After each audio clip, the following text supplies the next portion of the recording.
One of the first things we get going, this is the trompo. Patty builds our trompo here every day. So we get really nice heritage pork. This is gonna be very thinly sliced meat. It's gonna get marinated in an adobo. We've got guajillos and anchos, garlic, cumin, all that stuff in there. So what she's gonna do is put a layer of meat and then she'll pile some onions in there, more meat. All the onions end up getting just covered with all the meat. So Pascual is based and inspired on Mexican city cuisine. We're not gonna open a taqueria, and if we're gonna choose one taco, has to be al pastor taco. That for me is the best taco that exists. Isabel being from Mexico City, home of the pastor taco, we had to have it on the menu. It's inspired by Lebanese cuisine, and it used to be traditionally made with lamb, but coming to Mexico, lamb was harder to get, and pork was very abundant. So it's basically a shawarma that is made with pork. Pastor and a octo to 41. Para trout, followed by fideos and two pastor. 5 tortillas, por favor.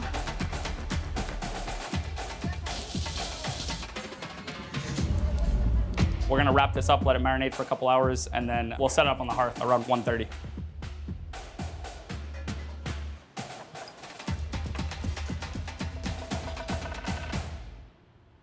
First thing in the morning, the most important part of a Mexican kitchen, we do corn. Today we're cleaning yellow corn, cónico, and bolita azul. So the corn gets cooked the night before in lime and cal. Our first person that comes is gonna wash it to remove all that skin that got released out of the corn. This is how it looks before it's cooked, and this is how it looks after. The outer shell of the corn starts become softer. That's what breaks the starches inside of it. Mexican cuisine starts with corn. Everybody that thinks of Mexican cuisine, you think of corn. So it's important for us to have the best ingredient and showcase it on the best way. Corn's gonna go through here, it's gonna get feed through these areas. So the family of corns are 4: white, blue, yellow, and red corn. They all taste different, just like the blue corn tastes more like a umami, mushrooms, earth. For me, this one tastes more like a butter. And you can smell it. It smells so good. Like the starch, the corn starch. But it smells like a tortilleria. The next part of that process, after we have the masa, we're gonna paddle it to season and to check that the water content that it has is where we want it and where we know it's gonna create a very nice tortilla, that it's soft, it's malleable. The next step of the process, we're gonna weigh the corn because we need to season it with salt. So we have a percentage for it. We're gonna paddle it, adjust water, and then we're gonna portion it for everything that we want. For me, I'm a pastry chef, I'm trained in pastry. I see masa as if it was like my flour or my starch, and the combinations and shapes you could do, it's infinitum,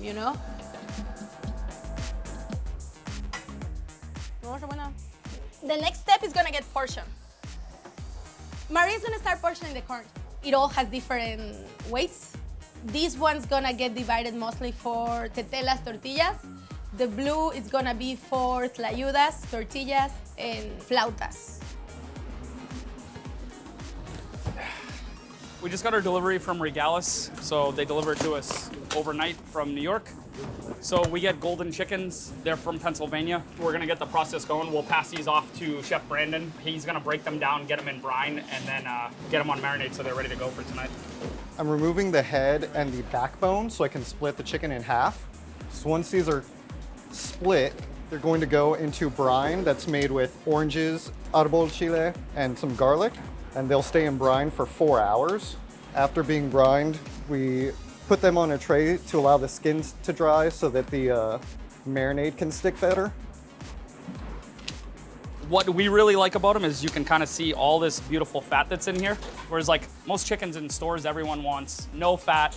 They want big chicken breasts that have grown super fast. They grow these a lot slower and they get a lot more time to feed. So they've developed all this fat. So that's what we're after.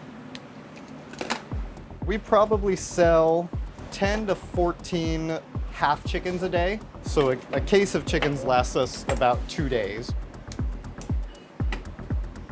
So now these will sit in the brine for a couple hours. We'll pull them out. We'll marinate them in an adobo, and from there they'll get roasted off over our wood fire. This is the centerpiece of the restaurant. We put this in and then kind of built everything else around it.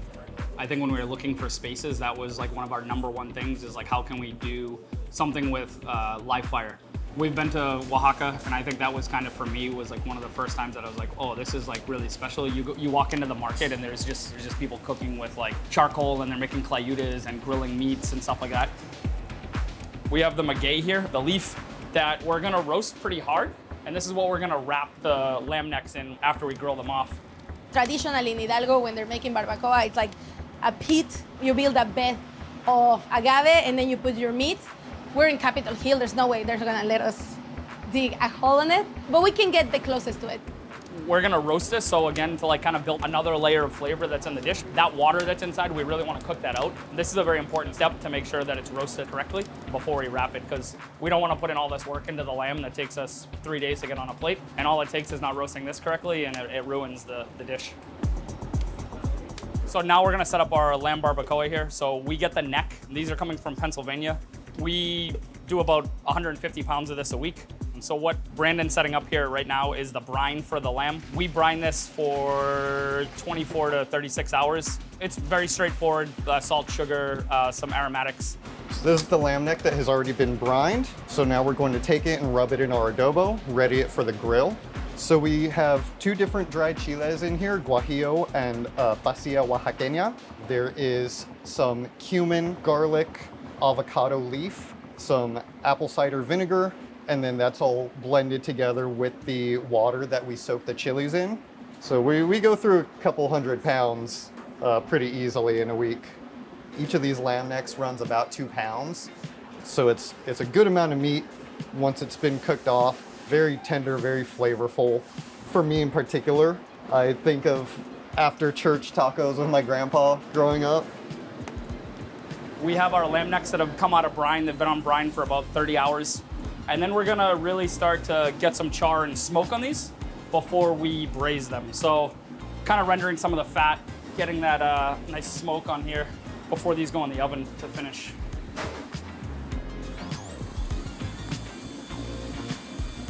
Instead of fanning like crazy, we got one of these, and we had all seen it on YouTube from another chef, and we bought this, and it's a game changer. Gets the fire going much faster. We'll wrap that in agave leaf that we've grilled. We're trying to really mimic that, burying it in a pit in the ground. They got nice and caramelized like that. All those nice bits in there are gonna be really, really good. Part of why we use this cut, all this bone that's in here, you know, there's cartilage and there's fat. That's just gonna add more flavor in there. This was the one we were marinating in earlier, and we don't want to waste any of that adobo that's in there. It's all gonna go together. And this will end up being the consommé. So this will get wrapped and then put in the oven for a couple hours. It's 2:30 now, so we're gonna get the trompo that we built earlier in the day. We're gonna get it on so it can start cooking. Getting it on about 2:30, it should put us right in line for 5 o'clock for service. So it's set up there, and then just kind of the heat from our burn box will get it going, and it's just gonna low and slow pick up smoke. We'll throw more wood in there, so it'll really start to cook as we get closer to service. But for right now, we just want to start bringing it up to temperature. And this like onion and pineapple will all start to like kind of drip down there and flavor it for service. So these are the chickens. They've come out of brine after a couple hours. We have a marinade here that we've made with some chilies, honey, orange juice, cumin, black pepper. So this will kind of go all over the chickens itself. And because of the sugar and stuff like that, it will really, the smoke and char will stick to these nicely. And then we'll take our meat hooks and we just go right through. There's still some of the bones in here. We've only removed some of them, so it will help protect the meat as well. And these guys are just gonna get hung right up over here over the fire. And we'll move them around as we need during service, depending on how fast or how slow they're cooking. And we'll see as these start to go, we'll start to see like fat dripping and rendering out of here. This meat will almost start to retract off the bone. That's how we know the leg will be done.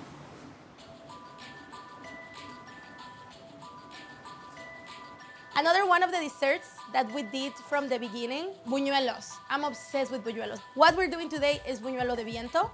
It is more traditional, kind of like the Danish fritters. Like, I'm a pastry chef, but like I also like to do this menu in a collaborative way. So this is Patty's project, and she killed it. And I think her palate is very similar to what I grew up with. So this was like one of those dishes that I'm like, we're making buñuelos, and she's like, oh, I got you, chef. In Mexico kitchens, there's always a position for a mayora. Like you have your chefs, your sous chefs, you know, your line cook. There's always gonna be a mayora, and it's a position of respect. It's usually a woman with a lot of knowledge that will play the part of making delicious food, you know, for everybody. It's the person that if you don't know why your tamal is not working, she's gonna answer to you. Here, I think we have a couple mayoras. Our AM definitely would be Patty. The mold needs to be warm. We preheat it on the oil, and then it goes into the batter, and then it touches the oil. The fry oil will cook it really fast. It takes like, we definitely have to hold it for like a minute just because we don't want it to lose the shape.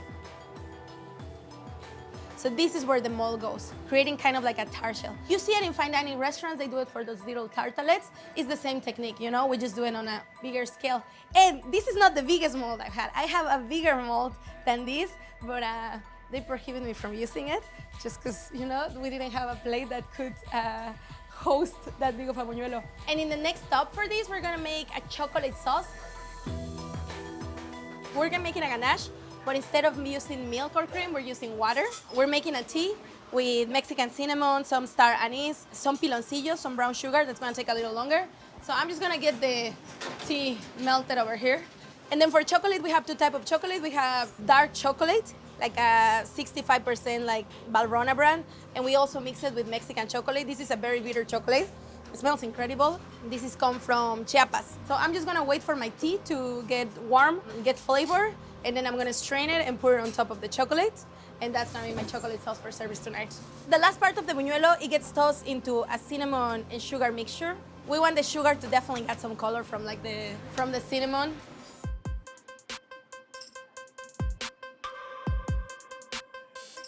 So we're R&Ding a new dish for the menu. We're heading into fall. It's definitely gotten a little cooler, so we've kind of noticed where crudo sales have like kind of slowed down a little bit. Kind of started to want to mess around with like how do we serve raw fish or slightly cooked fish a little warm. So we got a nice piece of steelhead trout. We marinate it in mezcal. We're gonna smoke it above the grill.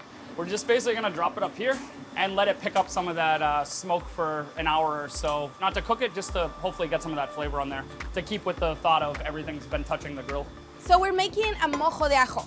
This one, instead of oil, we're replacing the oil for brown butter. The idea is a fish that's cured, that looks like a tiradito, and on top of it has warm butter sauce on it, and the butter we're gonna flavor it with some yuzu kosho. Our thought of this is that we would do this at the table. So like usually the mojo de ajo is just like lots of garlic and stuff, so it'd be really aromatic when it hits the table. I think when we're tasting now, our palates have aligned a lot. I think we both love food that's like bright and fresh and acidic. So we love having that like chili and acid and salt, and like I think that's what we crave with food. We'll cut this down so we can do some nice slices. So like the tail definitely got like a little warm up there, so we'll have to watch that. Okay. And then you want to garnish with radish? I might be getting excited with radish. That's my issue. I always want to take it like too far, and I think there's two ways. We take it like in between the leaves. In between the leaves, but it'd be too. No, I like that. I think there's always running to like the comment of like, how can you work with your partner, you know? And how could you not, you know? Like your partner is the person you admire the most, so why would I not? I like the radish. The radish is almost like a pop of wasabi. Do we need more lime juice on it? A little salt. Like working together is great for us. I think we get to bounce ideas off of each other, and there's what her strong points are or probably my weaknesses and vice versa. So it's like it really helps in the kitchen. I think it needed a little salt. I think we need to figure out exactly how we get it to the table. But I think for the weekend it can get on the menu. No, tonight, no? Tonight? I think we can do it tonight. Let's do it tonight. I think we can definitely do it tonight. All right. It's 4 o'clock here now, so all the PM crew has started to show up. The AM crew that has been here since about 8:30 is heading in towards the finish line. This is a major crunch time. Like you can see, the stove's all full and everything for our PM cooks to be ready for 5 o'clock. So there's a lot happening right now to be ready in the next hour. What do we have? So we have a couple announcements. We have no dogs tonight. We do have a new special today. It's gonna be steel cut trout, and we're gonna put it table side. So I'm gonna give you guys a pot. I can come to the tables. We'll do a couple together. That's all I have, guys. Let's have fun. All right, guys, we got 15 minutes till service. So this is all the masa, and now we're gonna start cooking tortillas. This is a process that we do all day. Tortillas, it's one of those techniques It's about how you press it and also about how you flip it. The tortilla only gets flipped 3 times. The first one to set up the corn, a second one to cook it, and then we do a third one to inflate the corn. So these ones, we're gonna dry them after. Those get used to eat with your guacamole set. Right now we're getting the setup for all of our guacamole plate. So this is our guacamole. We've made pickled jalapenos and onions and cilantro. One little twist that we do here is this is, again, the avocado leaf. This was our way to get burnt flavor into the guacamole. We've charred avocado leaf and onions. Looks kind of dark when you get it. And then as soon as you dig in, it's gonna be like this really nice bright colored green under there. So you're gonna get your chips. This is crema with onion and cilantro. This is our escabeche. There's gonna be some smoked pineapple and radish. And then we're gonna go our salsas, which we always go from mild. So we're gonna have our salsa cruda. There'll be habanero, salsa macha, and then we'll finish this with a little bit of olive oil and lime juice over the top, and we'll send it up. That's kind of the base of everything. Salt and lime at the end is like what makes Mexican food so good.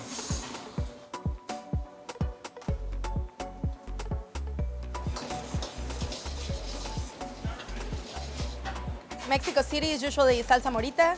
Salsa verde is like the fresh one. We're gonna do some fresh white onion. Listo.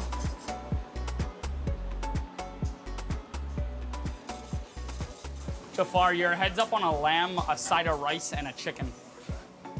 We serve this with spring onions. So what we do is we have these just kind of slowly roasting, served along with the chicken. So all these dishes are kind of meant to be served family style. We break this down a little bit. It's still served on some of the bones, but we'll cut this into 4 pieces just for ease of eating. So we serve the chicken with fried rice. So we're kind of looking for that like crispy, like fried rice.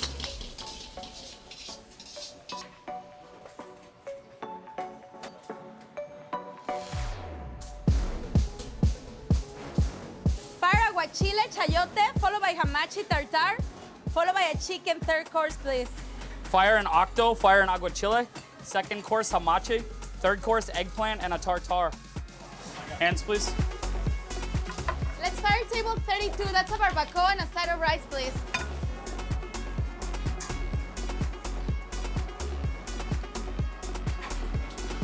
So this will go right on top.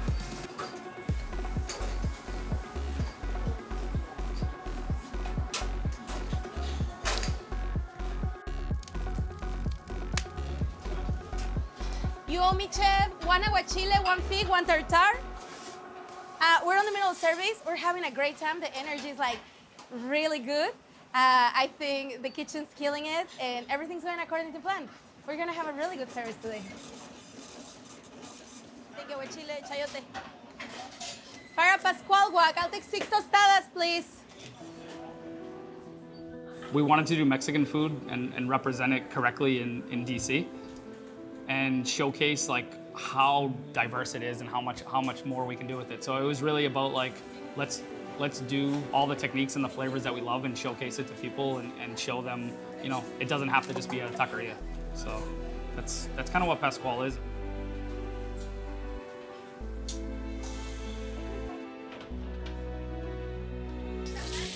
Mexican cuisine was the base. I'm from Mexico City and that's kind of where we met. And that's kind of like the story that we have together. Chef, I got you. It's a place to make me feel closer to home. It's a place where I get to meet and cook with more Mexican cooks, and it's a place where I get to cook with a lot of talented chefs here too that we get to bring. Espérate, tranquila. And just explore Mexican cuisine, you know, as far as we could in the best way possible.